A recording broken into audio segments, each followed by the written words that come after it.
अस्सलामुअलैकुम नाज़रीन, JN news HD के साथ मैं हूं नाइला भट्टी। नजर डालते हैं आज की अहम खबरों पर। MLSC ब्यूरो चीफ हाजी मोहम्मद वारिस सईदी की रिपोर्ट के मुताबिक MLSC मुशीर वज़ीर आला पंजाब ख्वाजा महबूब आलम साहिब ने आज वज़ीर आला पंजाब शिकायत सेल डिस्ट्रिक्ट विहाड़ी का सरप्राइज विजिट किया। वाइस चेयरमैन शिकायत सेल डिस्ट्रिक्ट विहाड़ी हाफिज इफ्तिखार जट ने इस्तकबाल किया। कंप्लेंट सेल विहाड़ी का विजिट करते हुए वज़ीर आला पंजाब चौधरी परवेज़ इलाही के मुशीर ख्वाजा महबूब आलम ने कहा कि कंप्लेंट सेल का मकसद लोगों के बर वक्त मसाइल हल करना है। कंप्लेंट सेल में मौजूद चेयरमैन अवामी खिदमात और मसाइल के हल के लिए भरपूर किरदार अदा कर रहे हैं।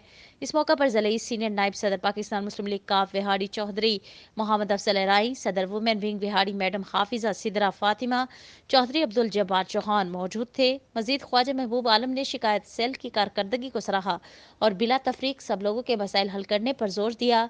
पाकिस्तान मुस्लिम लीग काफ चीफ ऑर्गेनाइजर तहसील MLSC सिला विहाड़ी जुबैर खान पठान भी मौजूद थे।